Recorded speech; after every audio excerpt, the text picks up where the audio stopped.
a que no den el ok.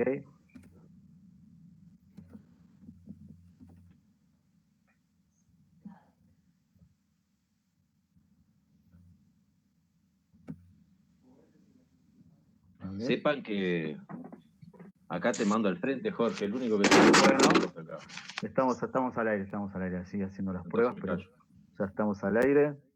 Bienvenidos. Bienvenidos a todos, a todas, a todes.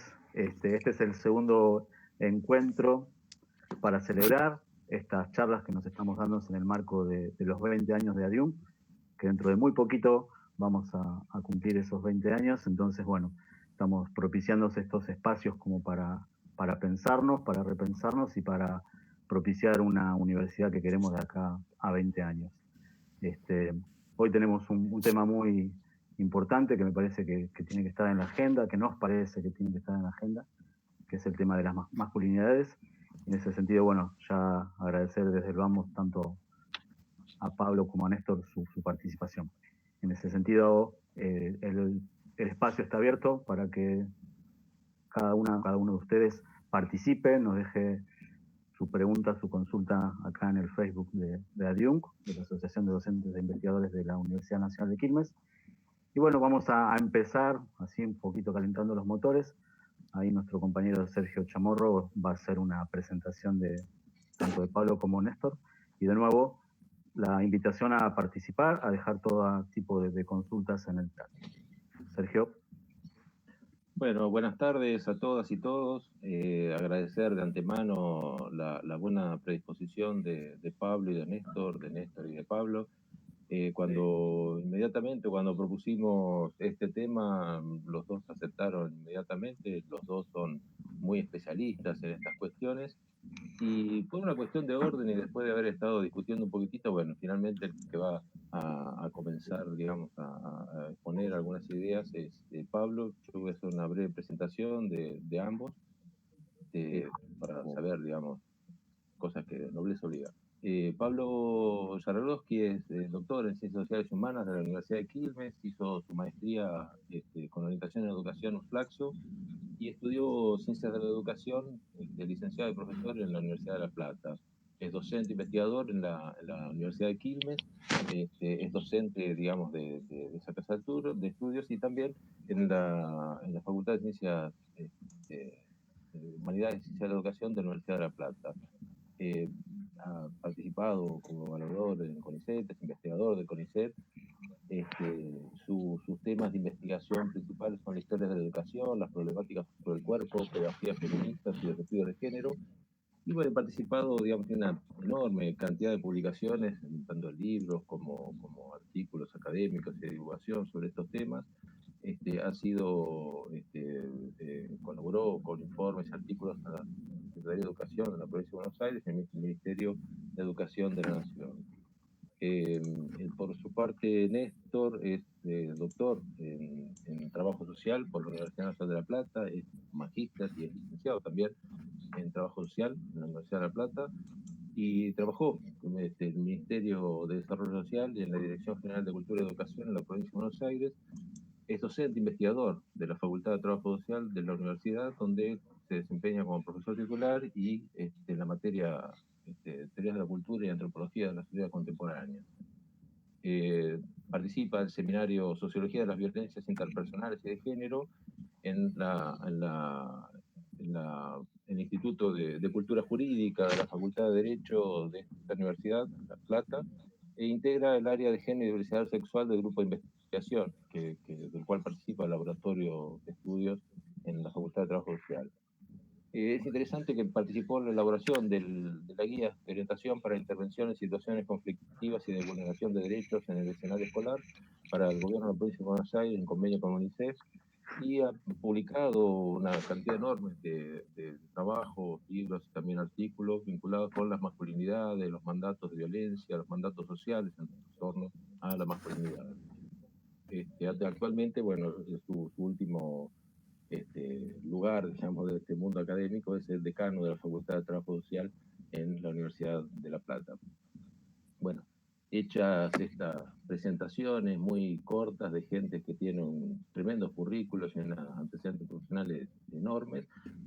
Vamos a dar la palabra a cada uno, un ratito va a hablar Pablo, otro ratito va a hablar Néstor, y expondrán, digamos, algunas pareceres, algunas ideas sobre los temas que nos convocan hoy en el marco de estas 20 charlas por los 20 años, y después entonces haremos un intercambio con comentarios y algunas preguntas, intervenciones y demás. Y bueno, damos la palabra, pasamos a Pablo para que diga lo que le venga en gana. Gracias. Bueno, en primer lugar, agradecerle a Sergio y en nombre de Sergio a todos los que están participando, Jorge, Rodrigo y el resto de los compañeros y compañeras que están organizando un evento de este tipo. Siempre es interesante poder discutir cuestiones vinculadas con el mundo de las ciencias sociales y en este caso con el mundo de los géneros y de las sexualidades y de las masculinidades. En segundo lugar, bueno, felicitar también a Jung, que en breve cumple 20 años y que está organizando este tipo de encuentros. Así que me pliego a la felicitación y muy contento porque aparte estoy trabajando en la UNCI desde fines de los años 90, siempre en un tránsito muy afectuoso y con mucho cariño y muy agradecido a la institución, digamos, ¿no? que de alguna manera me cobijó junto con la UNLP. Yendo en particular al tema que nos convoca y un poco ciñéndonos a las sugerencias que nos hizo Sergio de tratar de ubicar la presentación en un tiempo que no sea, digamos, de 10 o 15 minutos, más de 10 o 15 minutos, quisiera plantear entonces 3 o 4 principios que creo que organizan el campo de los estudios de masculinidades y también una serie de núcleos conceptuales que están vinculados o se derivan de ellos. Yo, en primer lugar, debería decir que es central para entender las formas de violencia de género, las formas de violencia sexuales, las formas de violencia vinculadas con los deseos, incorporar los men studies. Recordemos que los men studies, los estudios de masculinidades, son estudios que, digamos, comienzan a configurarse como campo de estudio, como grupo y como grupos que intentan indagar a la masculinidad, a las masculinidades, allá por los años 70, con una serie de referentes norteamericanos, australianos, franceses. También en Argentina hay una serie de referentes, entre los que más se destacan, sin duda aparece Eduardo Archetti, que Sergio lo conoce muy bien, y lo ha leído seguramente, o obviamente también Néstor, y que hemos tenido algunas posibilidades de conversar con él, allá por los 90. Los estudios de masculinidades tienen, digamos, como cualquier campo de estudio, tienen una diversidad de enfoques y de perspectivas. Pero yo creo que hay 3 o 4 cuestiones que son, de alguna manera, puntos, son axiomas o puntos de partida que nos permiten, de alguna manera, desandar la problemática o las problemáticas. Esos 3 o 4 puntos de partida están muy vinculados con el contexto en el que surgen y sobre todo con toda una serie de problematizaciones que se dan en los años 70. En particular, uno podría decir, en forma muy general, porque hay muchas perspectivas dentro del campo ya en los años 70, que los estudios de masculinidades, los men studies, aparecen con mucha fuerza, obviamente cuestionando, digamos, toda una serie de categorías propias de los años 70, patriarcado, casta sexual, etcétera, etcétera, muy vinculadas con una frase que acuñó, muy vinculadas con la segunda ola del feminismo de los años 60 y 70, muy vinculadas con la teoría social crítica de los años 60 y 70, muy vinculadas con algunas posiciones vinculadas con la trilogía sociológica, con algunos referentes, y por supuesto muy vinculada con una de las obras más centrales que de alguna manera potencia la segunda ola del feminismo, que es la obra de Simone de Beauvoir. En ese hermoso texto llamado El segundo sexo, Simone de Beauvoir plantea, entre otras cuestiones, un principio central que para los años 40, fines de los años 40, era un principio de alguna manera disruptivo, y señalaba algo así como que no se nace mujer, sino que se llega a hacerlo. Por supuesto, antes de esto, y Sergio lo sabe muy bien, Margaret Mead planteó también muchas cuestiones en los primeros textos de principios del siglo XX, y hay otros autores y autoras en el siglo XIX que plantearon cuestiones similares. Sin embargo, bueno, la obra de Simone de Beauvoir fue muy importante por el contexto y porque de alguna manera generó, digamos, una serie de discusiones que luego se trasladan en los años 60, y que un conjunto de varones comprometidos con los reclamos de las reivindicaciones de los diferentes feminismos, la acuñan para sí. O sea que el primer principio que deberíamos considerar en los estudios de masculinidades es un principio analógico al que había planteado, análogo al que había planteado Simone de Beauvoir. Así como no se nace mujer, sino que se llega a hacerlo, tampoco se nace varón, sino que se llega a hacerlo.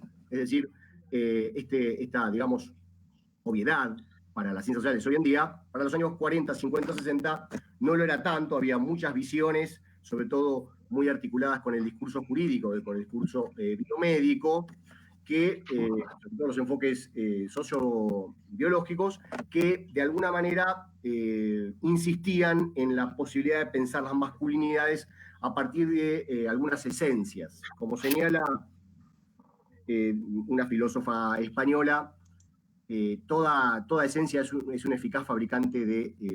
toda forma de dominación es un eficaz fabricante de esencias.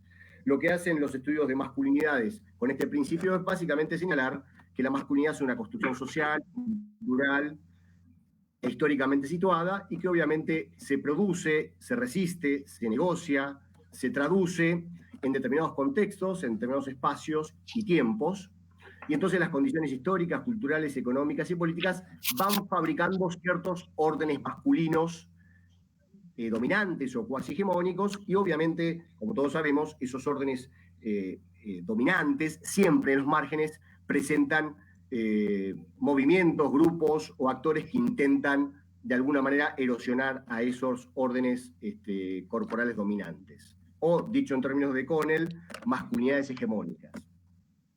Este primer principio, entonces, lo que nos está señalando de alguna manera es que la masculinidad no es una esencia que se deriva de los testículos o de la biología, sino más bien que es una fabricación social, cultural, atravesada por, obviamente, imaginarios, representaciones, en el marco de lógicas institucionales, entre ellas, por supuesto, las instituciones educativas, la familia, los medios de comunicación, entre otras agencias de socialización.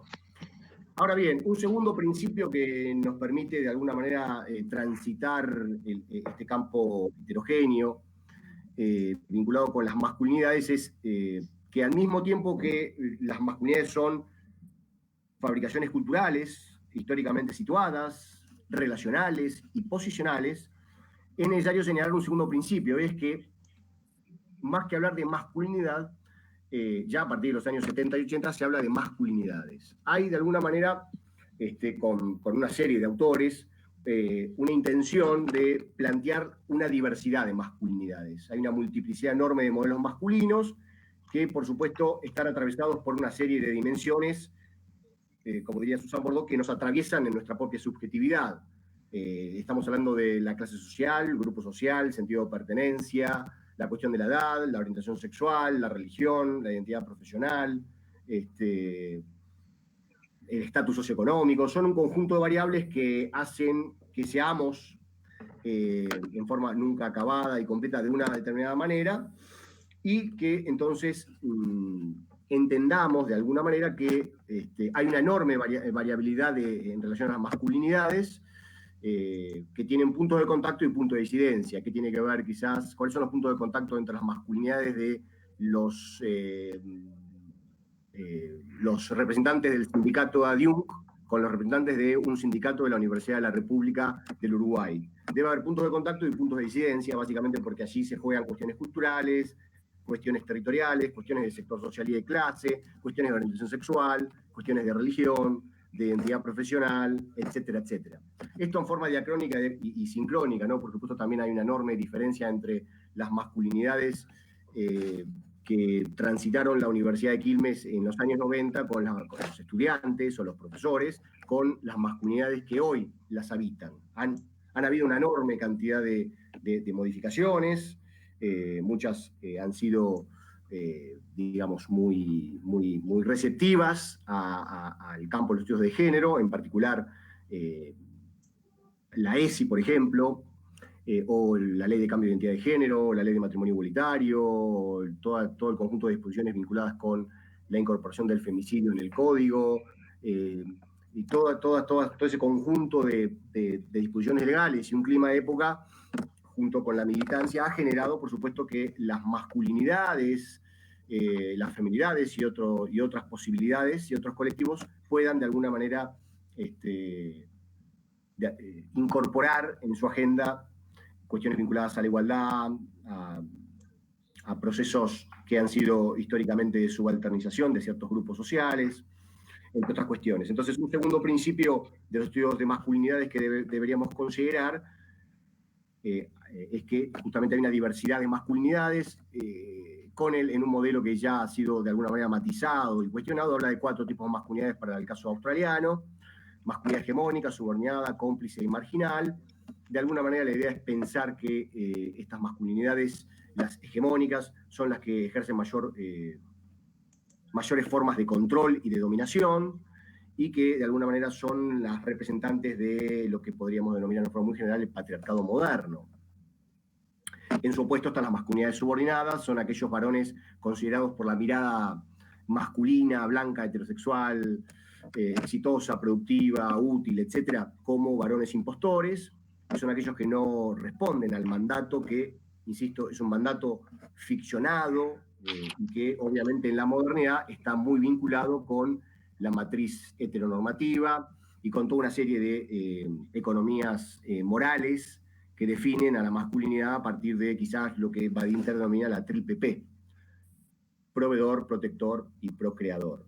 Son como mandatos que de alguna manera las masculinidades tradicionales, nuestros padres, nuestros abuelos, han incardinado en el marco de los tránsitos por varias instituciones, entre ellas obviamente las educativas y las universitarias. En tercer lugar, si el primer principio que quería plantear es que no se nace varón, sino que se llega a serlo, y el segundo es que hay una diversidad de masculinidades atravesadas por de dimensiones, obviamente dimensiones que son incorporadas por la trilogía sociológica, género, clase y etnia, pero que en los años 80 y 90 se diversifican. El tercer principio es que estas masculinidades, por supuesto, implican siempre posiciones sociales dinámicas y siempre disputables. Quiero decir que en el campo social y en el marco de ciertos escenarios institucionales, las masculinidades no son posiciones fijas, sino que son posiciones siempre disputables. Y en esa disputa, obviamente, hay ejercicio de poder, hay formas simbólicas de expresar la virilidad, y hay, obviamente, toda una serie, un repertorio enorme de violencias, no solamente hacia las mujeres o hacia colectivos históricamente subalternizados, sino también hacia otros varones, aquellos considerados impostores, para, obviamente, el canon arbitrario de la masculinidad más tradicional. Estas masculinidades son entonces siempre posiciones relacionales y disputables. Connell, para tener alguna definición un poco más certera a la hora de pensar las masculinidades, dice que la masculinidad no es una entidad biológica que existe antes de la sociedad. Las masculinidades son las formas como las sociedades interpretan masculinos. Obviamente, este proceso de adquisición de la condición masculina nunca está acabado, es siempre contradictorio, relacional, histórico, y obviamente en el marco de una serie de interacciones que van definiendo nunca en forma completa lo que vamos siendo. Quizás, como señala Seidler, las relaciones de la masculinidad con la modernidad han sido, digamos, una de las condiciones de posibilidad para que la masculinidad hegemónica y la más tradicional se configure. Recordemos que de alguna manera la modernidad ha hecho invisible la dominación masculina y ha aprendido a hablar con la voz imparcial de la razón. Recordemos que en las universidades el discurso científico es uno de los discursos más importantes a la hora de validar dichas instituciones, pero todos sabemos que el discurso científico, la historia del discurso científico, especialmente si tomamos sobre todo el discurso jurídico y el discurso biomédico, es un discurso que está saturado de metáforas sexualizadas, generizadas, con fuertes formas de interpretar los cuerpos o la diferencia corporal a partir de la jerarquía, de la binariedad y sobre todo de la violencia. La voz de un hombre, dice Seidler, asume un tono de objetividad e imparcialidad, convirtiéndose en una voz impersonalizada, una voz que tiene autoridad porque no pertenece a nadie en particular, mientras proclama al mismo tiempo que respeta a todos. Por supuesto, esta trampa de la modernidad en relación a la masculinidad está muy vinculada con la constitución de los sistemas de los estados nacionales en el largo siglo XIX y sobre todo con los sistemas educativos modernos, cuestiones que yo he trabajado en particular, ¿no? Si uno puede encontrar una de las funciones centrales a la hora de pensar las instituciones educativas, es que básicamente se han creado no solamente para fabricar un cierto lugar, ciertos fines vinculados con la feminidad, sino también con las masculinidades. Para cerrar, porque si no me voy a pasar de tiempo, quisiera mencionar que estos principios de alguna manera deben ser deconstruidos a partir de 3 o 4 núcleos que aún siguen transitando el ámbito educativo, el ámbito de las instituciones educativas modernas, el ámbito de las universidades en general, más allá, insisto, de los cambios que hubo en las últimas décadas. En primer lugar, la primera cuestión que me gustaría mencionar es que los estudios de masculinidades, de alguna manera, lo que intentan cuestionar es justamente esta asociación moderna entre masculinidad y heterosexualidad. Uno de los rasgos centrales de la masculinidad moderna no es la heterosexualidad. Aparece desde la ficción de cierto discurso este régimen, que no es un régimen solamente de deseo, sino que es una matriz claramente patriarcal, que ha de alguna manera naturalizado economías de deseo y ha construido otredades. El par hetero-homo es una ficción moderna, y como lo han señalado diferentes autores, Wicks, Lacan, Foucault, etc., de alguna manera la invención de la homosexualidad, que es una categoría muy propia sobre todo de la segunda mitad del siglo XIX, lo que de alguna manera genera es una afirmación de la mismidad de la heterosexualidad como algo normal, cuando en realidad es una ficción del discurso patriarcal. Como dice Badinter, de alguna manera uno podría señalar que la mirada heterosexual evalúa como normal y como natural las relaciones heterosexuales entre varones y mujeres y sanciona, denigra y estigmatiza cualquier otra conducta o cualquier economía de deseo, sea homo, bi, trans, con la etiqueta obviamente de inmoral o anormal o antinatural. Es decir, de alguna manera pensar las masculinidades en el campo de la educación, en el campo de las universidades, implica cuestionar la rejilla interpretativa que se deriva de la matriz heteronormativa como la única economía de deseo posible, básicamente porque esa es una forma de opresión a otras economías de deseo que circulan en diferentes espacios, por supuesto. Una segunda cuestión que aparece muy fuertemente, y voy más rápido, es masculinidad definida por oposición a la feminidad. Como dice Michael Kimmel, cualquiera sean las variaciones de clase, edad, etnia, orientación sexual o religión, ser varón significa no ser como las mujeres.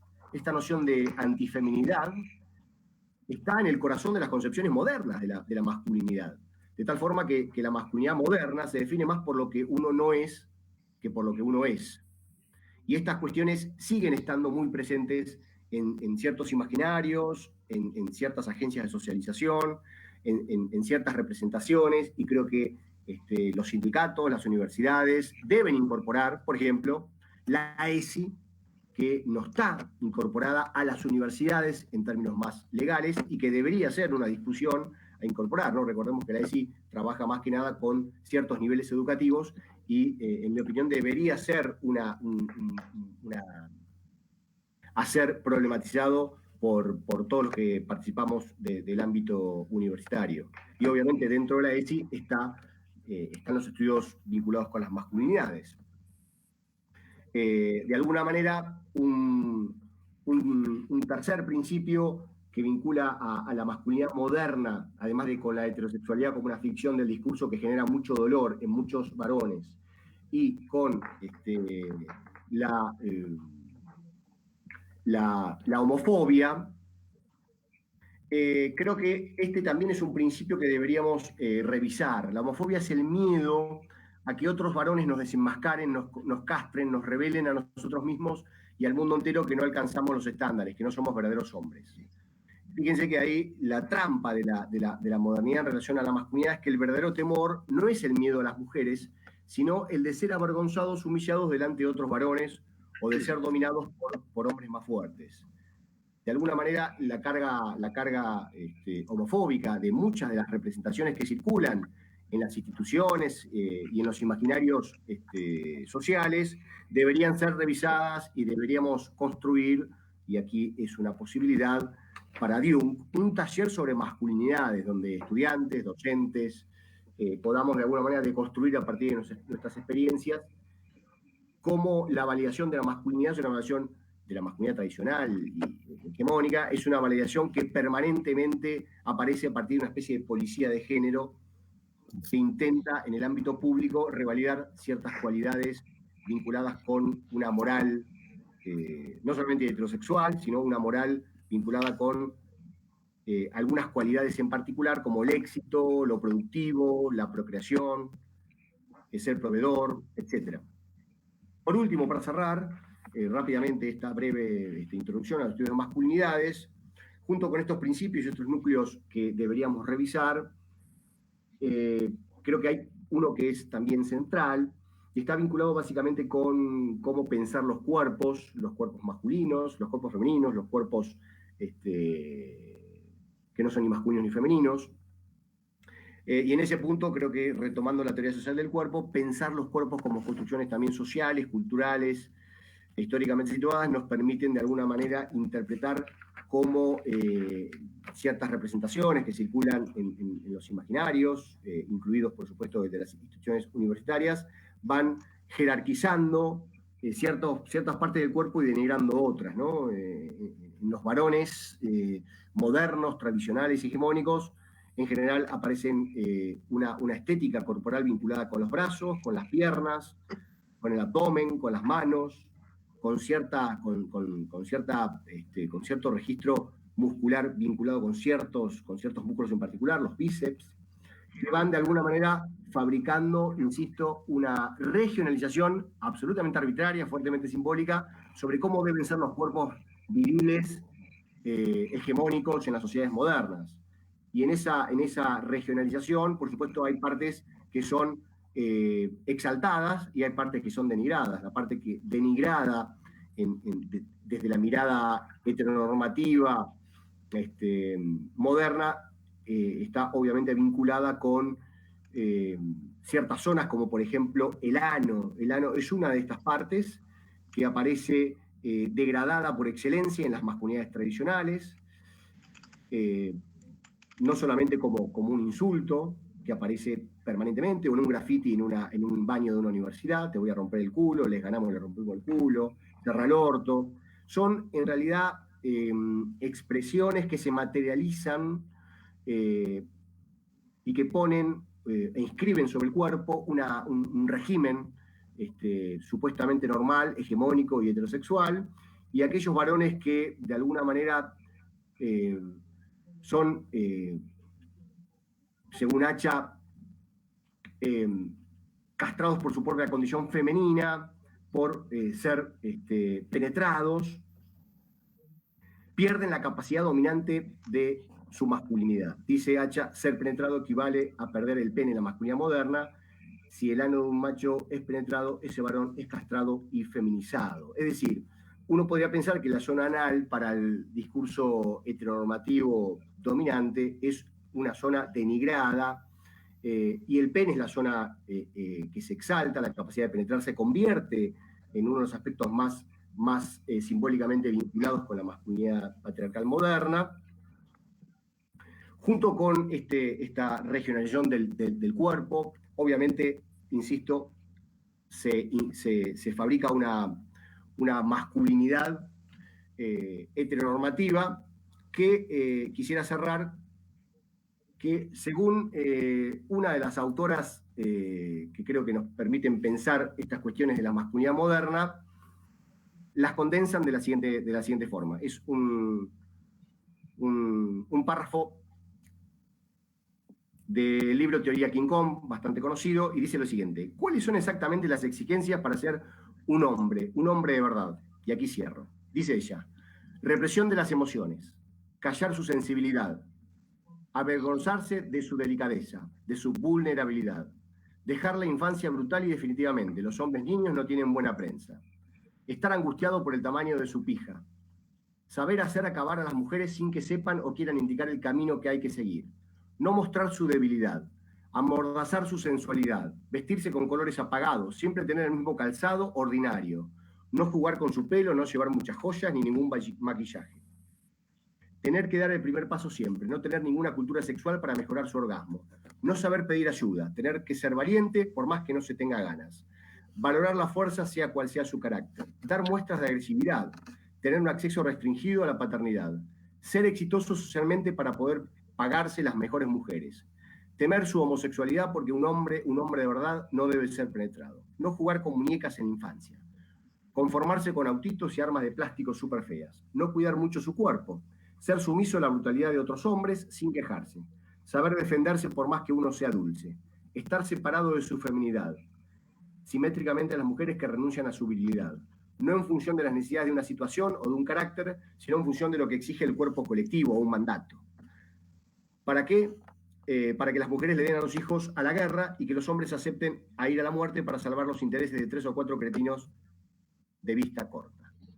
Esta frase creo que condensa muchos de los aspectos que aún permanecen en los imaginarios, incluidos por supuesto las instituciones universitarias, y creo que es una apuesta, la apuesta de Adium me parece que la celebro. Deberíamos revisar muchos de los principios que he mencionado, por supuesto son un punto de partida, e inclusive se pueden cuestionar, pero me parece que revisarlos es un buen desafío para construir, como ustedes han dicho, escenarios educativos y sindicales más justos, más democráticos y, como diría Derrida, sobre todo más hospitalarios. Muchas gracias. Gracias, Pablo. Una cosita. Panorama largo y complejo, pero interesante y muy rico. Sí, decimos. No, bueno, buenísimo, gracias, Pablo. Lo único que te vamos a pedir es que pongas un poquito la cámara más centrada en vos. ¿Ahí? Perdón, ahí está, perfecto. Perdón, que son cosas así de la expertise. Y segundo, bueno, siempre agradecer ahí a Marisa Malchiodi y a Paula Zariski, que ahí mencionaban y ponderaban la claridad de Pablo para con la exposición, y bueno, seguir invitando a que participen en el chat. Y bueno, le damos la palabra a Néstor. Muchísimas gracias. Bueno, muy buenas noches. Muchas gracias por la invitación, a Sergio, a Jorge, a Rodrigo, y una alegría enorme poder compartir con Pablo esta actividad. Bueno, y feliz cumpleaños, feliz 20 años. Pensaba en estos, en la universidad, digamos, e irnos a ese origen de la Asociación de Docentes e Investigadores, allá por el año 2000, y en este desafío de masculinidades, desafíos a futuro, me imaginaba si en el año 2000 nos hubiéramos imaginado un año 2020 como el de ahora, sacando, digamos, el tema mundial del COVID, sino todo lo que pasó en la Argentina y en el mundo en estos 20 años. Por lo tanto, me parece que por ahí es como una muestra de cómo vamos construyendo a tientas, si se quiere, y siempre con la guía de lo aprendido en la historia y de la puja de proyectos en la construcción del día a día y, por lo tanto, en la escritura de las páginas de la historia. Pensaba en estos 20 años ya aquellos que andábamos involucrados en estos temas de género y masculinidades y demás, que aún al más optimista creo que se le hubiera ocurrido pensar en que íbamos a estar gozando de una ley de matrimonio igualitario, de una ley de identidad de género, de las características de la ley del matrimonio igualitario y de la ley de identidad de género, de la ESI, de la ley de protección integral a las mujeres, de la ley de cupo trans, la ley Diana Zacayán, o de la ley Micaela. Y entre seguramente algunas otras que se me han pasado. Pero me parece que estos han sido 2 décadas de muchas consolidaciones y aperturas y puesta en marcha de proyectos que lógicamente no significa que hayamos llegado a ese horizonte de igualdad por el que desde tantas décadas se viene, o siglos, se viene peleando desde algunos sectores. Pensaba en esta idea de las masculinidades y me gusta siempre hacer mención a un autor, Ramírez Rodríguez, mexicano, que dice, siempre, al menos tenemos que estar como atentos cuando escuchamos hablar de masculinidades o queremos posicionarnos, desde dónde escuchamos o desde dónde detectamos que se está hablando. Y dice, yo encuentro al menos 4. Una es cuando se lo asocia a la expresión de la persona según su origen varón o según si es varón. Otra desde una cuestión más descriptiva, tomar una sociedad, describir qué es lo que hacen los hombres y a partir de ahí definir qué es la masculinidad. Otra más normativa, ligado no solo a las leyes, las normas, sino también a las tradiciones, las costumbres, las religiones, el deber ser, digamos. Por otro lado, la cuestión más simbólica, y ahí en las ciencias sociales nos sentimos un poco más cómodos, ligado a el significado que le damos y a las múltiples posibilidades y a pluralizar, digamos, esta idea de masculinidad.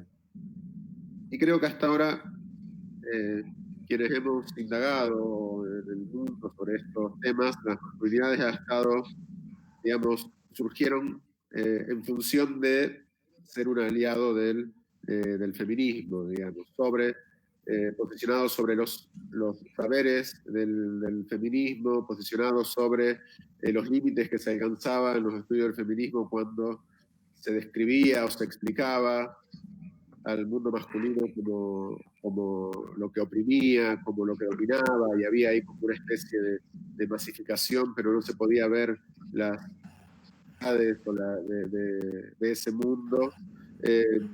Después creo que también la experiencia de militancia y estudios que fueron surgiendo, y creo que hay un factor, un punto clave, es la revuelta de Stonewall el 28 de junio del 69 en Nueva York, y que eso son esas cosas que encienden, digamos, y que repercuten a nivel mundial. Digamos, al año siguiente fue la primera marcha del orgullo y hoy tenemos marcha del orgullo por todas las grandes ciudades del mundo. Y me parece que también estas son como experiencias que sirvieron, digamos, también para el campo de las masculinidades a la hora de reconocer algún tipo de antecedentes o experiencias previas. Creo que hoy por hoy se ha transformado ya como más en un campo de disputa. Hoy me llegaba en el Face la publicidad de la Red Nacional de Varones y un Congreso Nacional de Varones que dice la Iglesia de Dios Argentina. Y me parece que, al menos por ahí peco de ignorante, digamos, pero me parece que es como una especie de respuesta a que desde los estados, desde las organizaciones, de las instituciones, es un tema que se ha puesto en agenda y me parece que aquí hay como algún indicio de que también desde organizaciones, digamos, no conozco particularmente y por ahí estoy hablando muy a priori, pido disculpas por lo improvisado, digamos, pero a priori me daba la sensación por la lectura de la publicidad que no estaríamos ahí ante un aliado estratégico del feminismo. Y en eso me parece que el tema de las masculinidades hoy por hoy también, cuando está queriendo ser agendas de quienes pretenden conservar un orden patriarcal, en eso me parece que también es un campo de disputa, creo, con nuevas características en la medida en que este tema se fue imponiendo fuertemente. Todos los que venimos laburando estos temas hemos notado una demanda en todo este último tiempo, o últimos años, que de hecho también con mucha alegría nos ha llevado a ser testigo de lo que ha significado poner en agenda a nivel de políticas públicas. En esto pienso que también era inimaginable hace 20 años que en el 2020 íbamos a tener un ministerio a nivel nacional, uno en la provincia de Córdoba y otro en la provincia de Buenos Aires, y que existan ravioles dentro de esos organigramas donde hay misiones y funciones dedicadas a las cuestiones de las masculinidades. Entonces me parece que estamos ante un momento muy rico de la historia social y política de nuestro país, y creo que también de la región y del mundo, y que en eso creo que también es parte de, y celebro y aplaudo, digamos, que sea tema de debate y de charla en espacios gremiales como lo es el de legislación. Pensaba también muchas veces el tema de las masculinidades es como que aflora o se le da importancia a partir de lo que significa la violencia por digamos, la cuestión inmanente. Yo creo que cuando hablamos de género el género es una categoría, siempre lo digo, y perdón si me han escuchado en esto, pero el género es una categoría que viene a hacer una denuncia, digamos. Viene a hacer una denuncia de que hay una relación de jerarquía entre un grupo y otro grupo, y por lo tanto, si hay relaciones de jerarquía entre grupos humanos, lo que existe ahí latente es la posibilidad de que se emerja en cualquier momento, digamos, situaciones de violencia, o al menos de conflicto. Y acá quería tomar estas dos cuestiones, digamos, el tema del conflicto y el tema de la violencia. Creo que el tema del conflicto es algo inherente a todas las relaciones interpersonales, a todo el agrupamiento político, o familiar, o laboral, o lo que sea. Digamos, el conflicto es algo que lógicamente es lógico que emerja. Lo que no es lógico que la solución al conflicto sea a través de la violencia. Y cuando decía recién de la cuestión inmanente de la violencia a partir de lo que viene a denunciar la categoría de género, creo que tiene que ver con esto, con que si hay un mandato adquirido por una sociedad, ni siquiera lo digo por los varones, digamos, sino por una sociedad donde la jerarquía está en manos del hombre, y como también lo planteaba Pablo recién, digamos, que ese hombre también es un hombre heterosexual. Entonces, desde ese lugar de jerarquía es muy difícil que cuando emerja un conflicto no se pretenda que la solución se dé por la ley del más fuerte. Y el más fuerte, en cómo hemos sido concebidos como seres sociales, está en manos de ese varón heterosexual. Creo que aquí la cuestión es, podemos decir que el patriarcado insta a una organización jerárquica, el feminismo y los estudios de masculinidades aliados al feminismo lo que están planteando es una relación de igualdad. En esto pensaba, al tener, digamos, en estos momentos históricos de los avances más notorios, digamos, del colectivo de mujeres, creo que ahí lo que aparece muchas veces algo como algo disruptivo, sobre todo para los varones. Y no me atrevería a hablar de colectivo de varones porque creo que en todo caso hay una especie de colectivo inconsciente de varones, digamos, en esto cuando hablamos de la lealtad de pares, de cierta grupalidad en la que nos reconocemos, digamos, en el pie a la piel, digamos, pero no hay una cuestión organizada como ha sido la experiencia del colectivo de mujeres. Y ante el avance y ante los logros del colectivo de mujeres, digamos, van por el 30 y pico Encuentro Nacional de Mujeres. Es impensable pensar en un encuentro hoy por hoy, en encuentros nacionales de hombres, y si se logra organizar en algún momento con esa potencia, al menos vamos 35 años atrasados.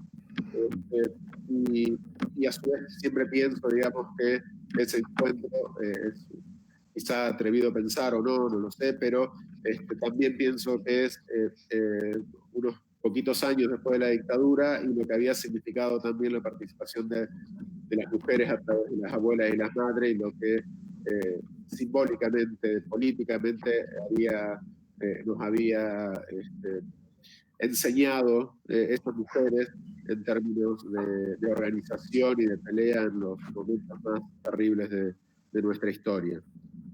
Y también pienso cómo por estos últimos años se ha podido revisar la historia y cómo cosas que cuando hicimos la primaria, la secundaria y hasta muchas veces en la universidad, en la historia no aparecían las mujeres, y cada 9 de julio, cada 25 de mayo aparecen nombres de mujeres sumamente importantes en la historia que no teníamos ni idea, y eso me parece que también ha llevado a no solo a poner sobre la mesa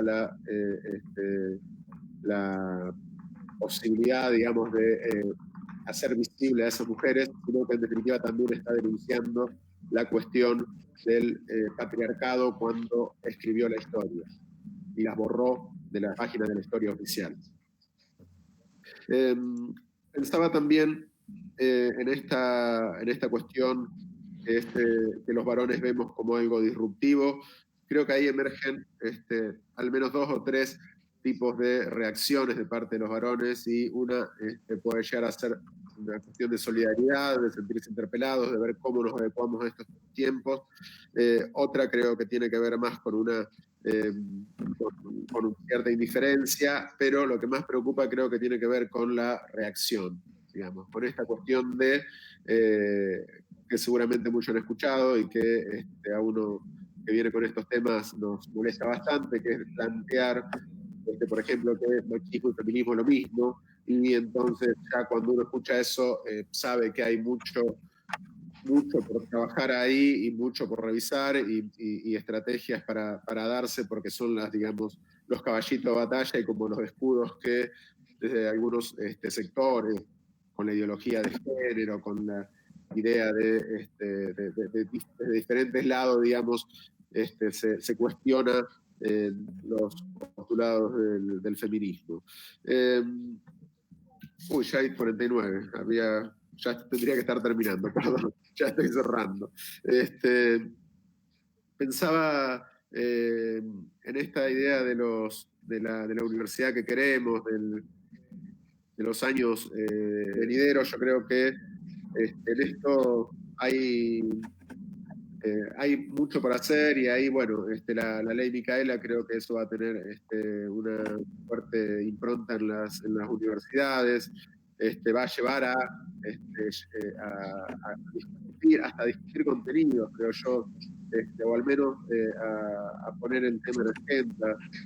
Creo que todas estas leyes son como grandes paraguas, pero falta mucho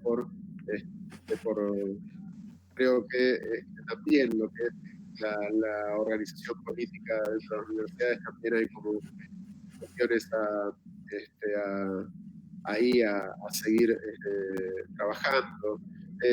Pensaba que por ahí el desafío sería hacer realidad estos principios de las leyes. Sabemos que las leyes generan paraguas, pero no cambian realidades, sino generan oportunidades, digamos, muchas veces que obviamente es sumamente necesario, pero lo que tenemos que apelar ahí, creo yo, es a y con esta idea, con este contexto de las políticas públicas, de la ayuda del Estado, es a generar todas las condiciones para lo que yo denomino es de darse cuenta, digamos, de esa persona, sea varón o sea mujer, que en un momento le cae una ficha y dice, uy, yo estaba reproduciendo mandatos totalmente ajenos, ligados al patriarcado, y pensaba que, digamos, bueno, eso creo que es parte de la militancia con la que tenemos que abordar, más allá de lo académico, de lo laboral y también de las relaciones mínimas. Yo creo que en eso, en las microrelaciones son donde se empieza también a sanear, si se quiere, un poco ahí con la lógica de Foucault, digamos. Creo que nadie puede andar pregonando igualdad de género si no plancha las camisas porque las camisas se le queman, o no lava los platos porque rompen las copas, digamos. Entonces, también ahí me parece que hay una cuestión de no solo pregonar, sino también enseñar con el ejemplo. Pensaba, bueno, y para último, digamos, creo que una de las cosas que son importantes siempre tener en cuenta esta idea del proceso y del género como algo ligado a lo racional, a lo construido, a una lógica, digamos, esta vieja pelea o tensión, digamos, entre los discursos biologicistas y lo construido socialmente, digamos, es esta idea de esa diferencia de origen que equivocadamente se la torna dicotómica entre varón y mujer, porque sabemos que la naturaleza también se demuestra diversa y no solo en términos de varón o mujer, ya se lo espera con colores para la ropa con la que se va a vestir, ya ahí hay un primer paso que define una cuestión de género, y que después eso, en ese proceso social, lo que hace es transformar esa diferencia de origen en una desigualdad de destino, diría yo. Y me parece que en eso estamos en ese proceso atravesado, estamos construyendo ese proceso social con, entre otras cosas, cuestiones como esto. Y pensaba también en esta idea de cómo se construyen socialmente esas desigualdades, y la otra vez escuchaba también en alguna jornada de esta, a partir de un estudio preguntándole a las mujeres cuál es el principal miedo que tiene, y a los varones cuál es el principal miedo que tiene. Las mujeres, la recurrencia era en el ser violada o ser asesinada, y en los varones era pasar vergüenza. Fíjense la diferencia que hay entre cómo socialmente construimos a varones y construimos a mujeres. Vaya que hay diferencia entre andar por la calle perdiendo la vida o pasando vergüenza. Pero bueno, algunas puntas y cierro acá y vamos a preguntas o cosas que hayan surgido. Muchas gracias. Muchas gracias, Néstor. Gracias, Néstor. Los dos han dejado picando docenas de pelotas, digamos, para hacer una analogía futbolera y cuasi machista, digamos, ¿no? Pero no es nada de eso, digamos. Han dejado preguntas picando ahí, y realmente lo que se abre en el panorama son los desafíos enormes, como para poder desandar a partir de ciertos mandatos y de ciertas posiciones, digamos, la reproducción de lo que implica ser varón, los mandatos sociales, cómo se reproducen en el seno de las familias, en los espacios educativos y demás, y cómo avanzar, ¿no? Eso es más un comentario con preguntas a ustedes, digamos, cómo avanzar, digamos, hacia una transformación, un cambio en las prácticas de lo que imponen esos mandatos acerca de la masculinidad. La violencia como forma lógica y natural de resolver conflictos. Conflictos son inherentes a las relaciones interpersonales, decía Néstor, ¿no? Bueno, ¿por qué resolverlos con la violencia? ¿Cómo avanzar hacia una resolución que no sea violenta? En lo que nos toca, sobre todo, digo, como espacio educativo, en la universidad lo vemos también eso, digamos, no es, a pesar de la universidad muchas veces ponerse como isla, sabemos que no es ninguna isla. Les pregunto, les comento, les abro el micrófono, la posibilidad. Bueno, arranco. Yo creo que nunca nunca un tema empieza de un día para otro, digamos, y creo que en eso puede llegar a llegarnos, a hacer más, a ponerse más en agenda, digamos. Creo que estos cambios, si uno los rastrea, digamos, en la historia reciente, es una cuestión permanente, con más o con menos visibilización, pero esa tensión siempre estuvo. Yo creo que en ese cambio de las prácticas hay, me parece, un nivel de apertura mucho más por estos tiempos, digamos, que hace 10, 20, 30 años atrás. Y otra de las cosas que siempre traigo a mención, porque me parece que ilustra mucho estos temas, seguramente usted, o no sé, digo, pero hay un cuento de Abelardo Castillo que se llama El Marica, y que uno puede llegar a leerlo totalmente en la lógica como si hubiera sido escrito en el año 2015, 18 o ayer. Y fue publicado en octubre del año 59. Digamos. Esa es una pieza de la literatura de alguien que estaba deconstruyendo cuando no existía la palabra deconstrucción. Digamos. Entonces, me parece que cuando uno burguetea en el pasado, va encontrando todas esas señales que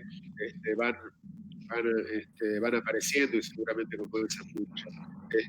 Y en esos cambios de práctica yo creo que cada vez que hay posibilidades de poner estos temas en agenda, o que cada una de estas actividades haya 1, 2, 3 personas que por primera vez se haya atraído, digamos, el tema y haya dicho, a ver de qué se trata esto, ya eso es el principio de un cambio. No creo que existan posibilidades, digamos, de una vuelta de página y ya estamos en una sociedad mucho más igualitaria o nada por el estilo, pero creo que en eso hay poder trabajar también de diferentes lados, digamos, con la cuestión de la violencia. Parece que ahí hay un tema de qué se gana con ejercer violencia. Creo que todas las áreas que pueda trabajar ese tema, porque no hay argumento para que la violencia sea válido para algo. En una charla ayer no me acuerdo, un compañero decía, una mujer me puteó en la calle y yo no le pude decir cortarle la mierda porque me iban a tachar de machista. Y si hubiera sido un varón, yo lo acababa trompada. Y mi respuesta fue, ¿qué ganaba juzgarlo trompada? Pues, demostrar el patriarcado un poco que tenía en acción y la dominación de vos porque sentía que te había faltado el respeto. Esa persona evidentemente encerrando a la gente en la calle hasta atravesando algo que no está bien en su vida. Entonces, sería más lógico y antipatriarcal decirle, che, ¿pasa algo? ¿Querés un vaso de agua? Echame un rato antes de ir a cagar la trompada. Me parece que parte de cuando hacía referencia recién hace unos minutos a estas relaciones, a las microrelaciones, tiene que ver con eso, poder ver, estar siempre en una actitud reflexiva en qué momento vamos a meter la pata o vamos a hacer algo nuevo, digamos. ¿Pablo? Sí, bueno, un poco en línea de lo que menciona Néstor, creo que un punto central es entender que los procesos de aprendizaje de lo que vamos siendo, no de lo que somos, sino de lo que vamos siendo, también pueden ser desaprendidos. Es una enorme posibilidad para cambiar microprácticas, escenarios injustos, donde, digamos, las relaciones de poder se convierten no en relaciones de poder, sino básicamente en relaciones de dominación, donde se cristalizan las relaciones entre las personas y se generan focos de violencia, de coerción o de cosificación. Yo creo que las instituciones educativas, en este caso las universidades y el sindicato que está cumpliendo 20 años tiene la posibilidad de construir, por ejemplo, talleres donde, como dice Néstor, un aspecto central no sea solamente la reflexión simbólica y conceptual de lo que vamos siendo, de cómo hemos aprendido a ser varones, qué mandatos se han incardinado en nuestro cuerpo, sino también cuestiones vinculadas con la propia sensibilidad que debe ser de alguna manera reconstruida. Quiero decir con esto que no solamente el sujeto masculino es un sujeto colectivo, también es un sujeto individual. Y eso debe ser reconstruido en nuestros propios trayectos. Desde que nos levantamos hasta que nos acostamos, estamos atravesados por un conjunto enorme de microprácticas que muchas veces pueden ser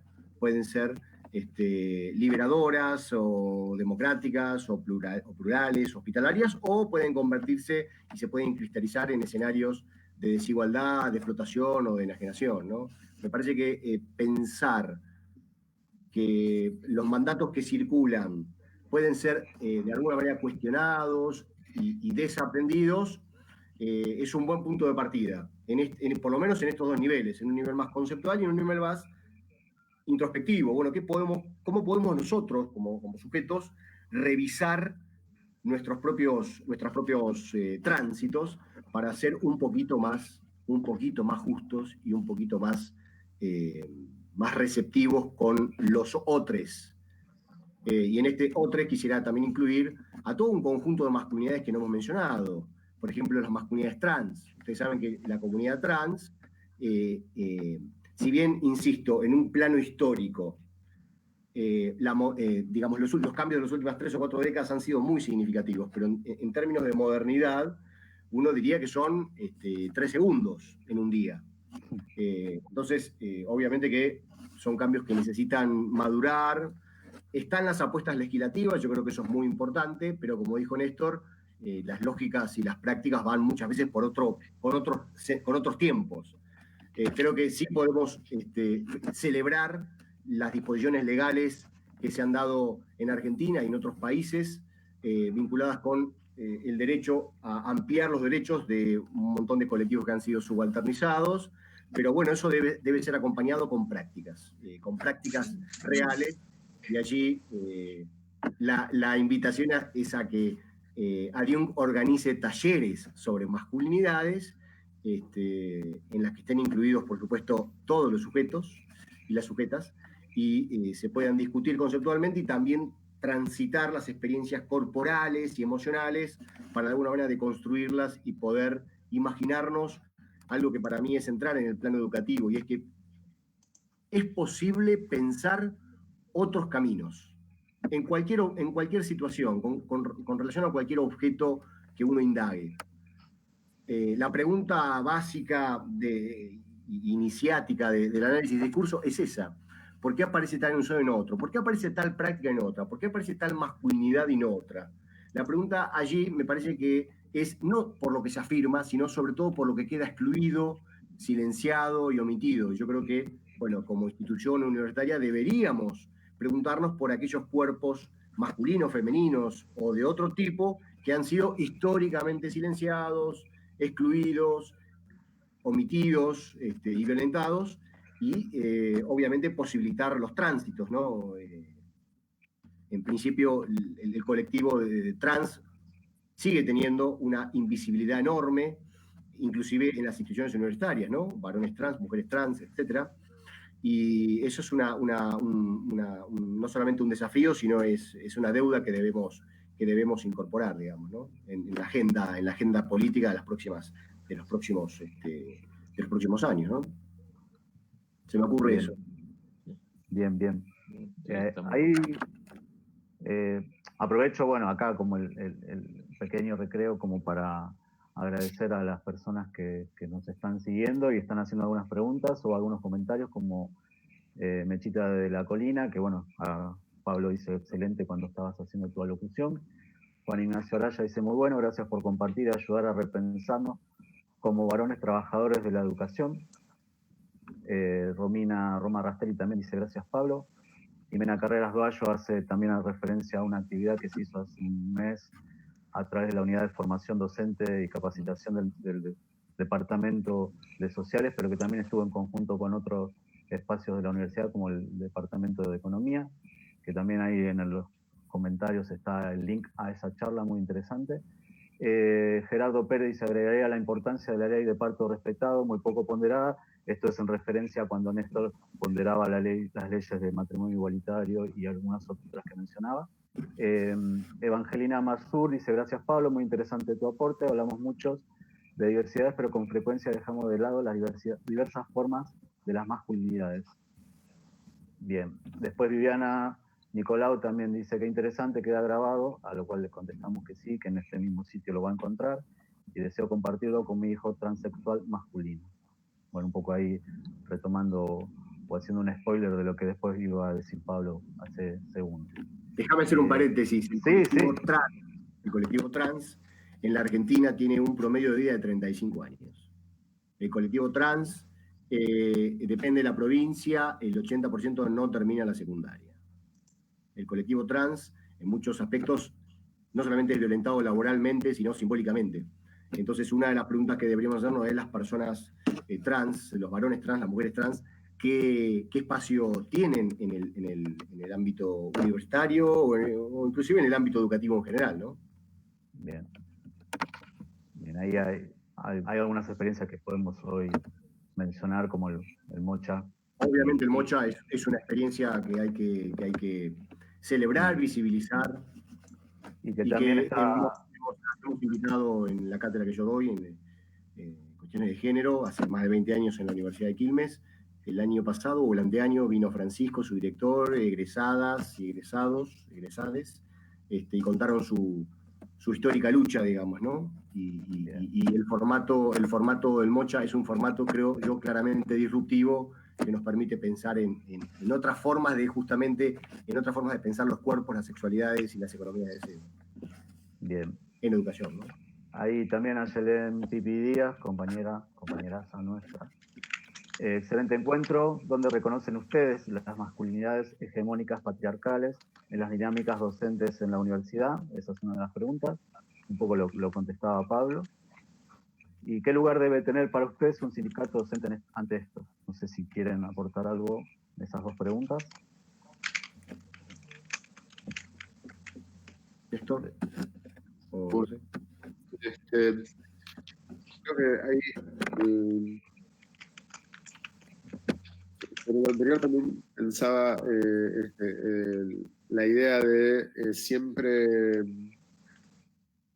como que todo se solucionaría respetándonos como personas, y que siempre lo que se pone a priori es si la persona es varón, mujer, trans, homo, hetero, bi, digamos, como que lo que mayor importancia o relevancia se le da es a la etiqueta y no al hecho de ser humano, digamos. Creo que ese es como el punto, el objetivo al que debemos de llegar, digamos. Si uno respeta a la otra persona como tal, se diluye toda posibilidad de violencia, por ejemplo, que es uno de los temas que veníamos tratando. Y en esto también, digamos, tener la capacidad cuando a una persona se le falta el respeto, que la respuesta no sea faltarle más el respeto para irrespetuoso y medio, digamos. Entonces me parece que ahí es donde creo que también el patriarcado se pone muchas veces en acción, digamos, y es el chispazo para las situaciones de violencia. Yo creo que las masculinidades hegemónicas aparece en la universidad como en cualquiera de los ámbitos, porque en esto yo creo que hay que siempre debemos tener en cuenta que la sociedad en la que está impregnada de lo patriarcal, que no es una cuestión de clase, que no es una cuestión de sector, que no es una cuestión de grupo, de institución, lo puede haber más o menos, pero siempre aparece, digamos, muy, muy fuerte esta cuestión. Y aparece y cuando digo aparece, no es que digo, lo que intento es esencializar varones machistas patriarcales malos, mujeres feministas antipatriarcales buenas, digamos.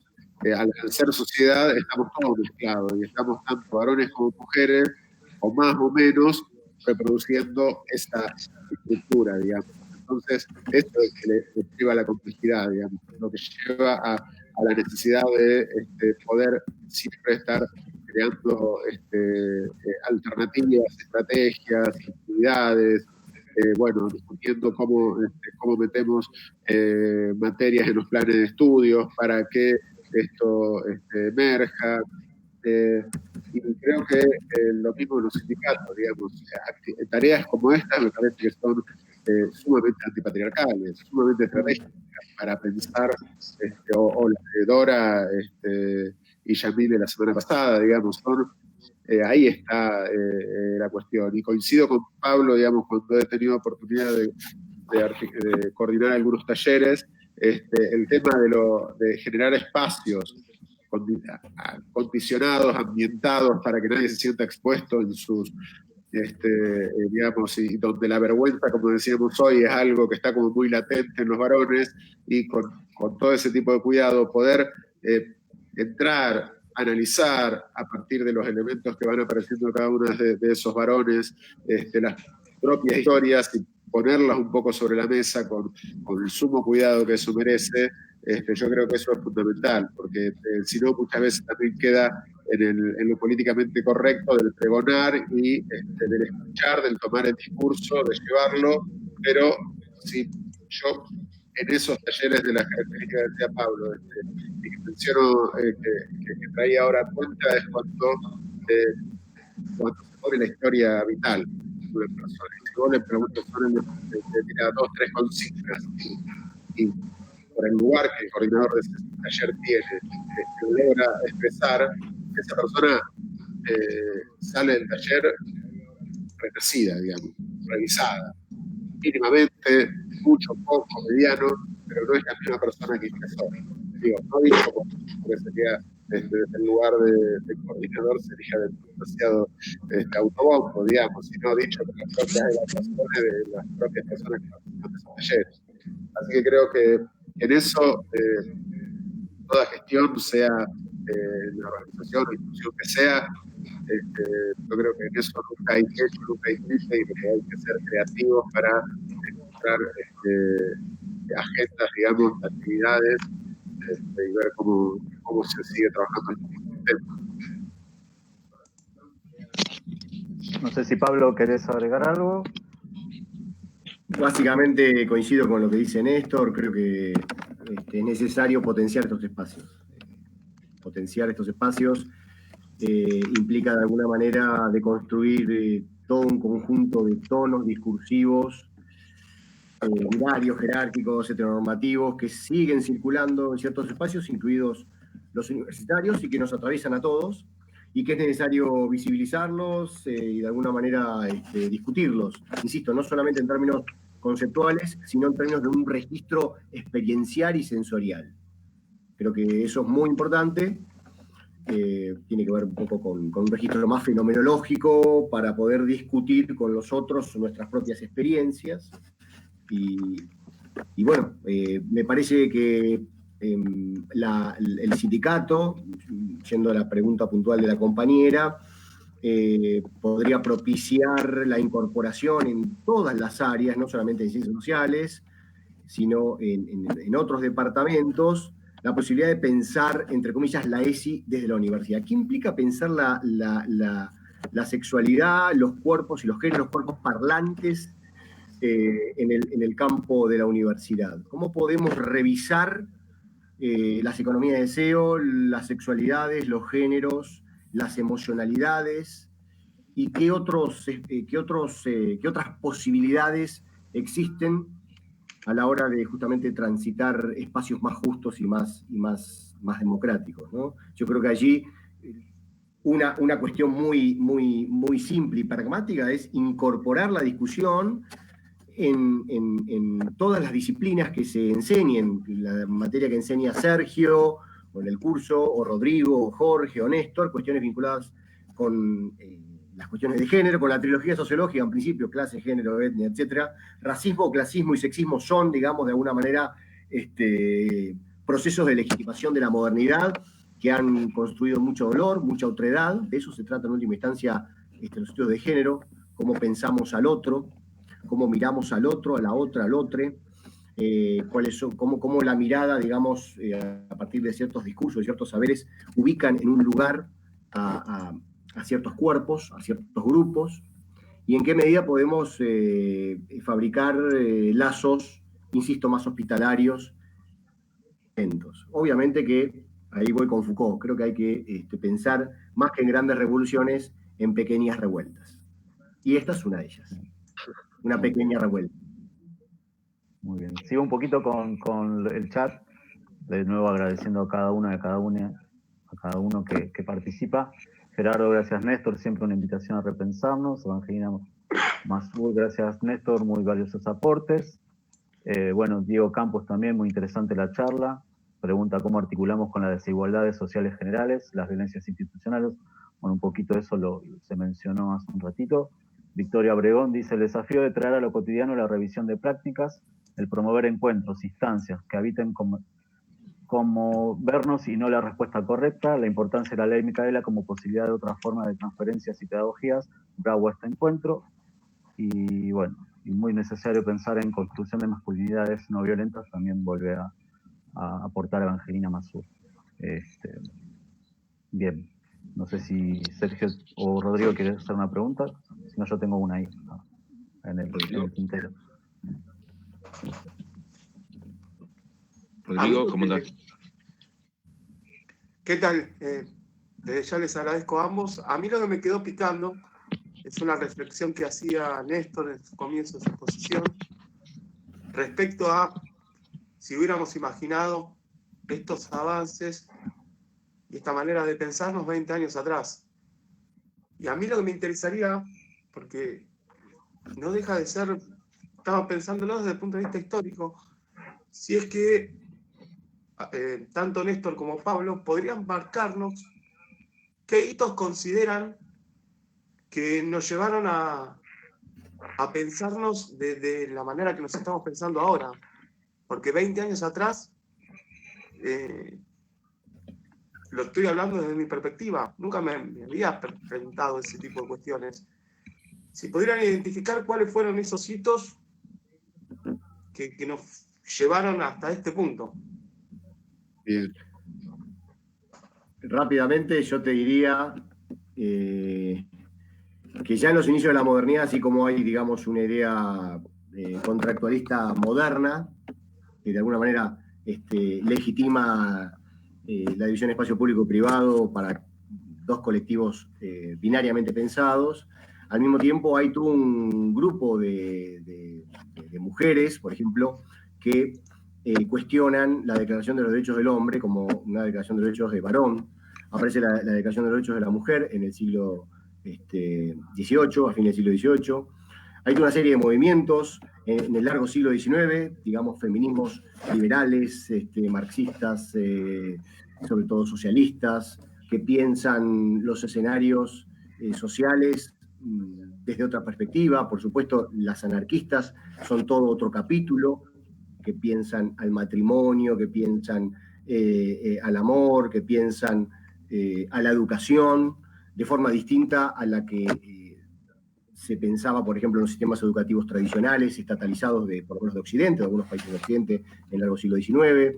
Hay toda una serie de movimientos muy fuertes vinculados con la primera ola del feminismo, fin del siglo XIX, principio del siglo XX. Obviamente la segunda ola del feminismo de los años 60 y 70 también son momentos disruptivos, la teoría social crítica en los años 60, todos los cambios que hay en los años 60 son muy importantes, no solamente con la segunda ola, sino la sociología crítica de la educación, los movimientos estudiantiles, todas las revueltas, el Mayo francés, por supuesto, el Cordobazo acá, todos los movimientos vinculados con la lucha contra el racismo, el Black Power en Estados Unidos y en otros países, y por supuesto, en cascada, todo un conjunto de movimientos vinculados con los Men Studies y con la teoría queer. Así, sintéticamente, uno podría decir que hay una enorme cantidad de movimientos que se ubican en los márgenes del discurso hegemónico. El discurso hegemónico tiene tonos que son dominantes en relación al cuerpo y a los cuerpos, a las sexualidades y a los géneros. Los tonos dominantes, sea en el ámbito universitario o en el ámbito de la ciencia o en el ámbito inclusive del sindicalismo, han sido tonos binarios, jerárquicos, excluyentes, exclusivos, heteronormativos, etc. Ahora, en los márgenes siempre hubo movimientos, grupos y actores sociales que intentaron impugnar con mayor o menor eficacia, ¿no? Si uno, por ejemplo, recupera, qué sé yo, los formatos educativos que ha trabajado Dora o Nadia Ledesma Prieto, o un montón de historiadores sobre el tema del anarquismo en Argentina y en otros países, encuentra, digamos, formatos educativos bastante diferentes a los planteados por el formato estatalizado. Y esa diferencia implica una forma de pensar el cuerpo, la sexualidad, el matrimonio, de forma bastante distinta. Claro, han sido formatos que no han impugnado, sino que erosionado en parte los discursos dominantes, pero uno podría decir que en la modernidad, al mismo tiempo que hay discursos dominantes sobre estos temas, hay actores sociales, hay grupos, hay movimientos que han intentado impugnarlo, ¿no? Y en esa impugnación, obviamente, hay atravesamientos vinculados con la política y sobre todo con los perfiles sociológicos, con los perfiles ideológicos, ¿no? Sobre todo los socialismos, en la segunda mitad del siglo XIX, principio del siglo XX, los anarquismos, etcétera, ¿no? Yo creo que ahí me parece también tener en cuenta un poquito el contexto. Creo que en estos 20 años la experiencia del kirchnerismo generó ahí un puente, digamos, entre muchas cosas deseadas o empezadas o pensadas en los años 70 e interrumpidas por la dictadura y que pudieron florecer, digamos, en el inicio de este siglo. Estaba también, digamos, así como algunos hitos, bueno, algunas cosas que dije, pero digamos en lo que es la historia, la cuestión de los derechos de las mujeres, digamos, desde el voto, la posibilidad de votar, y que se condense, digamos, con el empujón que da Eva, con las posibilidades que da el gobierno de Perón, todas las luchas previas a eso, digamos, que venían quedándose por las sufragistas, y después, bueno, también hay las madres, las experiencias del Encuentro Nacional de Mujeres, la ley de divorcio, el Ni Una Menos, son experiencias que me parece que marcan y que hoy uno habla con compañeros de otros países de la región o de algunos países de Europa, lo que ven mucho, prestando mucha atención lo que fue el Ni Una Menos en Argentina, digamos, y en eso creo que va a quedar como marcado, así como hoy hacíamos referencia a la revuelta de Stonewall en el 69, dentro de 50 años va a ser como parte de esos hitos de estos tiempos. Y para la diversidad creo que ahí hubo como una especie de cierre, si se quiere, hasta poético, no sé cómo decirlo, pero de todo lo que fuera el Frente Homosexual de Liberación previo a la dictadura, con una organización similar a la de las agrupaciones revolucionarias, a través de células, piramidal, etcétera, el descuartizamiento que fue a partir de la dictadura y que después se termine 20, 30, no sé cuánto, 40 años después, en la ley de matrimonio igualitario y la ley de identidad de género. Ahí me parece que fue algo truncado en su momento y que las condiciones que generó el kirchnerismo permitió asombrar aún a las propias organizaciones de la diversidad en ese momento, cuando decían que creo que es Rashid la que dice que el propio Néstor le dice, pero ¿por qué unión civil y no matrimonio? ¿Cuál sería? ¿Por qué, digamos, que ellos se quedan sorprendidos? Porque dicen, no, limítenla y vamos para el matrimonio, digamos. O sea, eso creo que también tiene que ver con las condiciones políticas generadas y con y ahí es donde yo creo que enmarco la genealogía de las historias populares. Creo que a lo largo de, qué sé yo, podemos armar esta genealogía desde que llegó Colón y sus amigos a América, digamos. Entonces hubo al menos un proyecto de extensión. Entonces me parece que con altibajos el kirchnerismo ayudaron a generar esas condiciones y acoplarse a las historias de luchas populares, entre otras, en estas experiencias. Bien.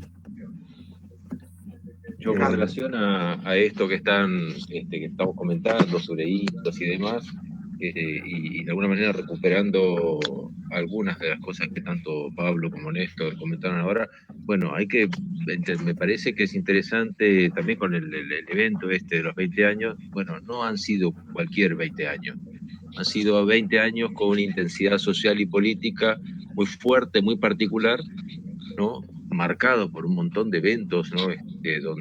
Donde la visibilización de las diversidades que siempre han estado, pero que han estado sometidas por estas cuestiones hegemónicas y de dominación que estuvimos conversando, bueno, se han puesto en primera fila, están en primera fila, digamos, ¿no?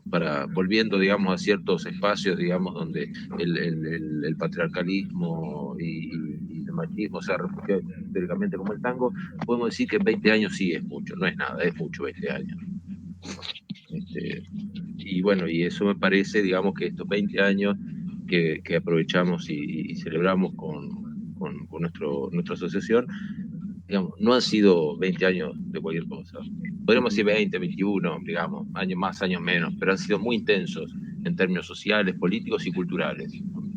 Entonces, bueno, creo que estamos acá en parte como producto de todo eso, con todo lo que nos falta, pero estamos acá producto de todo eso también, ¿no? Sí. Bien. A mí me quedaron dos cositas, a ver, como para ir cerrando. Me gustó mucho algunas intervenciones, algunas partes de las intervenciones tanto de Pablo como Néstor. De Néstor retomo esto de que tenemos 35 años atrás en cuanto a los encuentros y pensar unos encuentros de hombres. Y en ese sentido, bueno,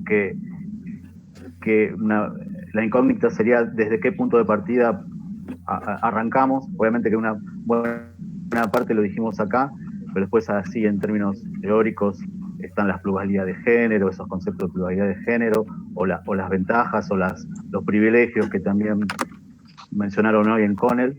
Y después retomar un poco la idea también de Pablo de estos talleres, o sea, de también trabajar fuertemente dentro de la universidad la vinculación con otros espacios, con la cátedra, hoy mencionaba lo que Jimena y la unidad de formación docente también está propiciando, y me parece que estos tiempos necesariamente tienen que ser de construcción colectiva. Entonces, retomo un poquito a partir del comentario, la pregunta es, ¿desde dónde partimos?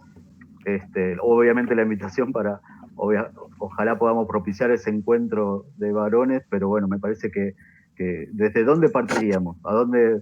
¿Qué otra cosa le sumarían a lo que venimos diciendo como para decir, desde acá salgamos para con el encuentro? Esa sería la pregunta. Yo creo que eso por ahí es un optimismo absurdo, ¿no? Pero me da la sensación como que se va a ir dando, como que que ya se está en un camino en que no va a haber retroceso, digamos. Me gusta pensar, digamos, la experiencia del feminismo porque se va avanzando y uno sabe que no se vuelve a que se ponga en cuestión el voto femenino, no se vuelve a que no haya más ley de divorcio, digamos. Me parece que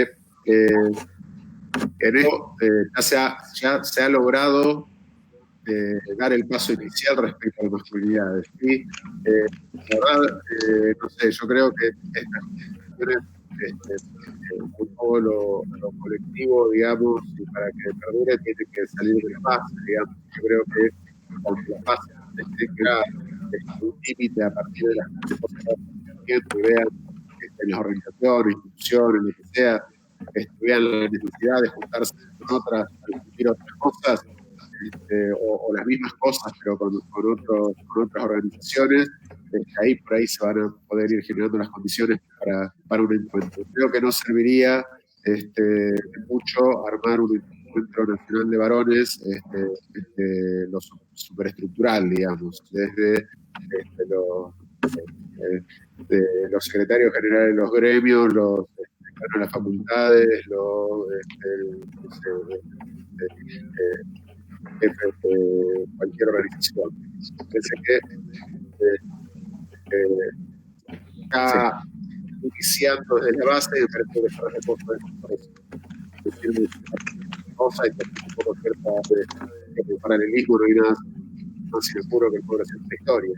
Y bueno, esto también sería una cosa que vamos a ir un poco sin mucho apuro, pero intentando dar pasos firmes.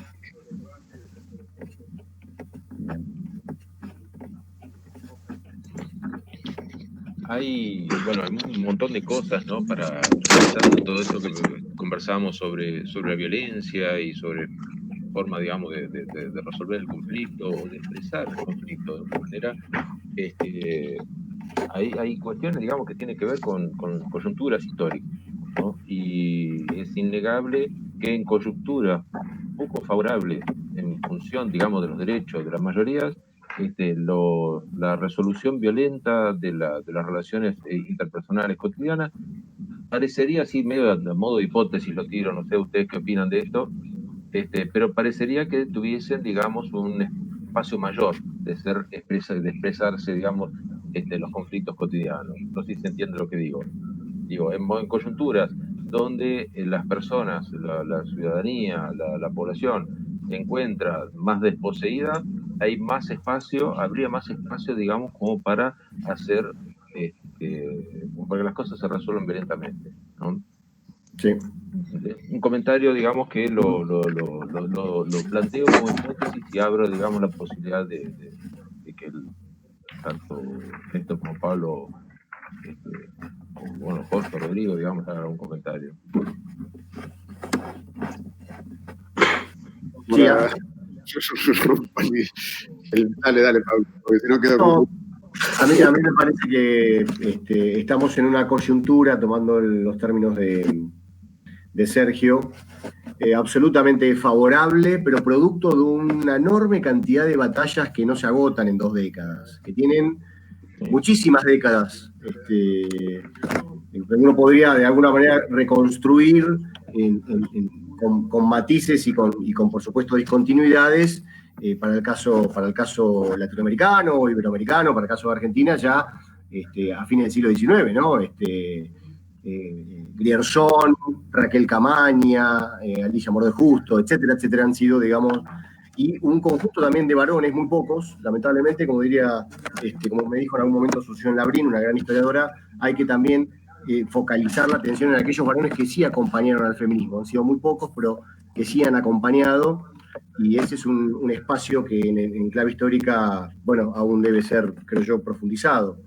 Creo que en esta coyuntura que en los últimos 20 años ha, digamos, posibilitado, producto de una enorme cantidad de disputas de décadas, diría yo, la ampliación de derechos, el derecho a tener derechos, el derecho a visibilizar a aquellos grupos que han sido subalternizados, que tienen algunos militancias ya no solamente históricas, sino que de mucha intensidad, digamos, política.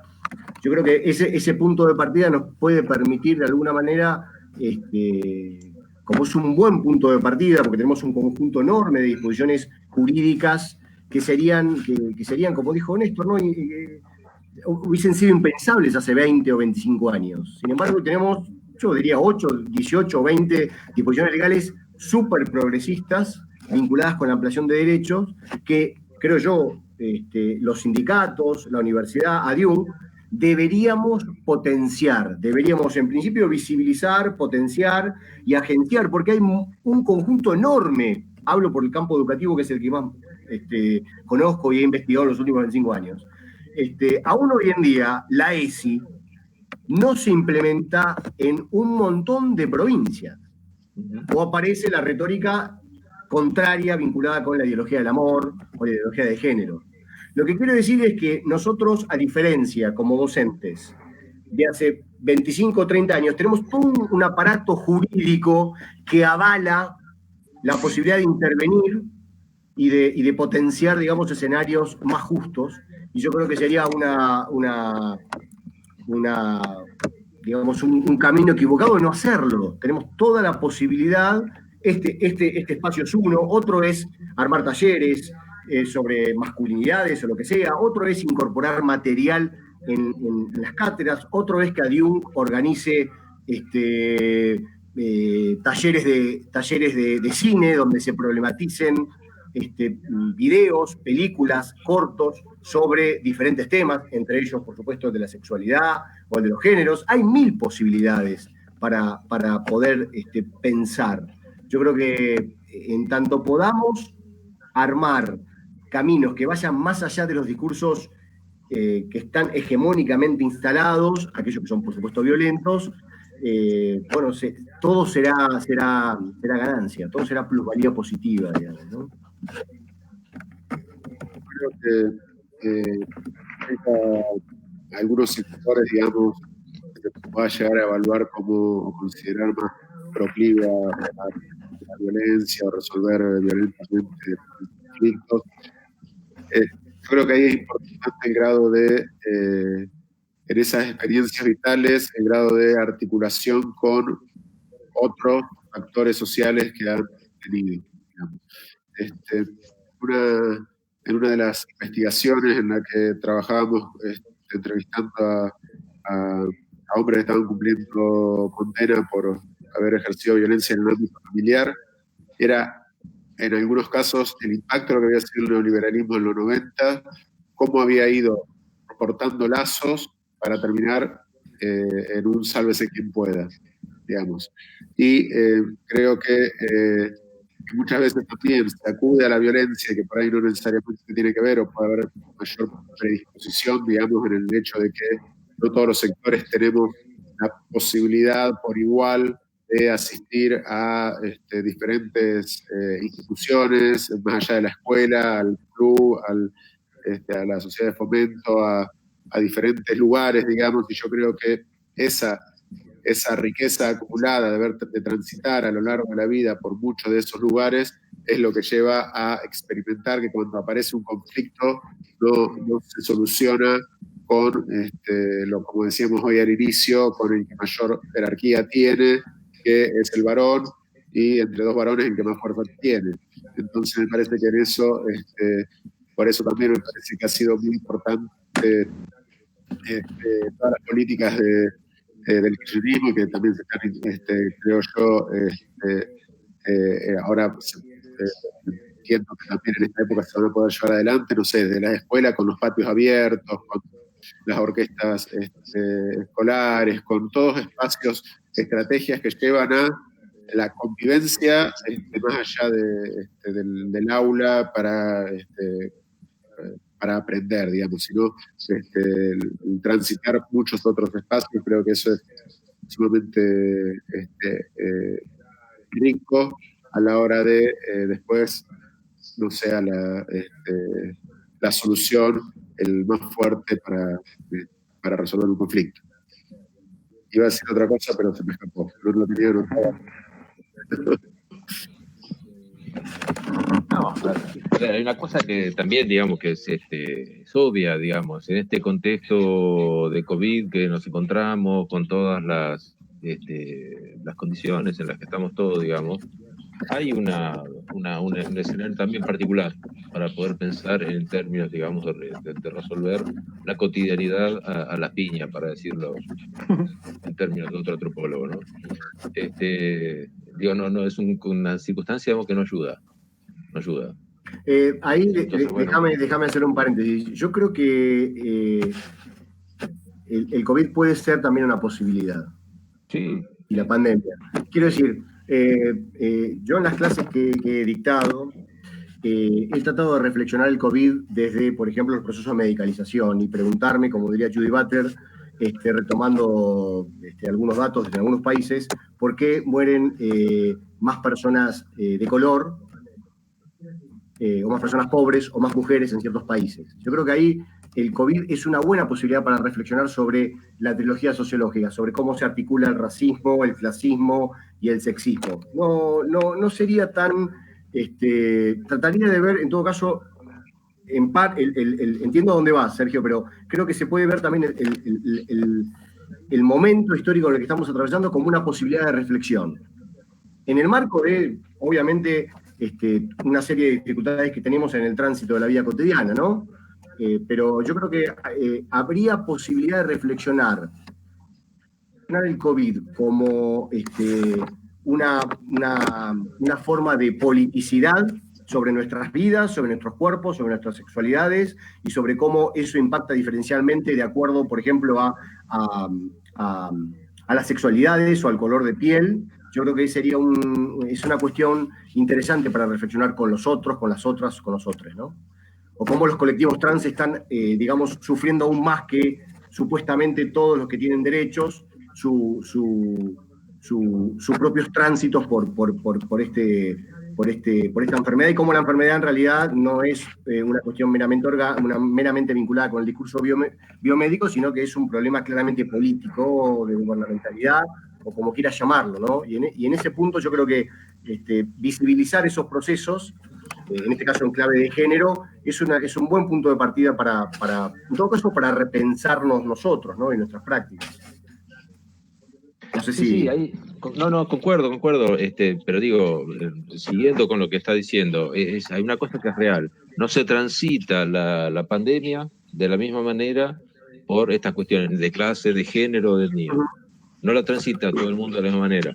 Digo, me acuerdo, el gobernador ayer hablando, sí, bueno, una cosa es la angustia del que no puede salir a jugar al golf, y otra cosa es la angustia de la persona que tiene que estar haciendo todo lo que se está haciendo, digamos, para transitar esto, ¿no? Sí, digo, yo creo que... Pero está bueno plantearse esa discusión. Está bueno, sí, no, concuerdo. Yo creo que eso debe ser material educativo. Sí, sin duda. Creo que eso debe ser retomado por todos los que estamos aquí, por Néstor, por Rodrigo, por Jorge, por Sergio, por mí, para tratar de repensar justamente cómo esta coyuntura tan específica, hablando de coyunturas, en realidad tiene efectos sociales, políticos y económicos claramente diferenciales, donde obviamente las cuestiones de género, de clase, de color de piel, etcétera, digamos, impactan diferencialmente, ¿no? Y cómo en un punto podemos construir escenarios un poquito más justos, ¿no? Exacto, sí. No, lo interesante, digo, es ponerlo en la mesa de discusión. Sí. Digo, ¿no? Discutible, es eso. Sí, bueno. Una cosa que pensaba respecto al tema de masculinidades de la charla de hoy, una anécdota en la que fui testigo hace 2 semanas atrás en la verdulería. Una señora que se ve que trabajaba en un hospital le contaba a la verdulera, no, ya en el hospital hay 10 de terapia intensiva y ya están las 10 ocupadas. Ahora estamos viendo armar 2 más. Y es increíble la diferencia entre varones y mujeres, porque son de las 10 camas, 9 están ocupadas por varones y solo 1 por mujer. Y dice, lo que pasa es que nosotros cuando tenemos algún problema vamos enseguida al médico. En cambio, los varones siempre llegan tarde, digamos. Y eso de la masculinidad hegemónica en acción, manifestándose que después nos morimos un montón de años antes que las mujeres, que cuando llegamos al médico llegamos tarde, que tenemos impregnado el sentimiento ilusorio de la omnipotencia y que nada nosotros nos va a parar, digamos, y que no vamos a dejar de trabajar para perder una tarde e ir al médico, y toda esa bolsa de cosas raras que hemos tomado como mandato. Creo que eso era, digamos, una página de cualquier libro de masculinidades puesta en una tarde de compras. Bueno, creo que es un cierre muy bueno. Les mentimos un poquito al inicio, le dijimos que íbamos a hacer 1 hora, 1 hora y 10, y ya estamos casi en 15 minutos para las 2 horas, pero me parece que estuvo súper interesante, que no han transcurrido ese tiempo, que los minutos son mentirosos, pero a mí, de nuevo, el agradecimiento va tanto a Pablo como a Néstor, bueno, Sergio, Rodrigo, y a las personas que nos siguieron por Facebook y que incluso hicieron aportes y desafíos para futuro. Así que, por mi parte, de nuevo agradecerles y bueno, invitar también a ustedes, así como lo planteó hace un ratito Pablo, invitar a todos, a todas, a todos a pensar también estos 20 temas que nos están convocando a festejar estos 20 años. Esta es la segunda charla, así que nos quedan 18 y también estamos ahí abiertos a estas temáticas que son interesantes y que necesitamos debatir para pensar una universidad, para pensar una sociedad a futuro. Así que por mi parte, agradecerles nuevamente a todos y todas. Yo quería agradecer a los dos invitados especiales del día. Me alegra mucho verlos, que hacía mucho que no los veía por estas circunstancias. Lo mismo con Rodrigo y con Jorge, que hace un montón que no nos vemos. Y en parte voy a decir que nos hemos demorado un poco por culpa de ustedes, porque lo que dijeron fue tan rico que nos daba para seguir conversando, ¿no? Y que consten actas, digamos, que nos quedan un montón de cosas en el tintero, y que yo creo que puede abrir la puerta para que en algún otro momento, tal vez cuando podamos vernos cara a cara, plantear, digamos, un evento en la universidad, digamos, donde podamos discutir estas cosas y más cosas incluso, ¿no? Digamos, seguir conversando, digamos. Sé que dejamos la puerta abierta para encuentros futuros y nada, volver a agradecer y bueno, desearnos la mejor de la suerte para todos.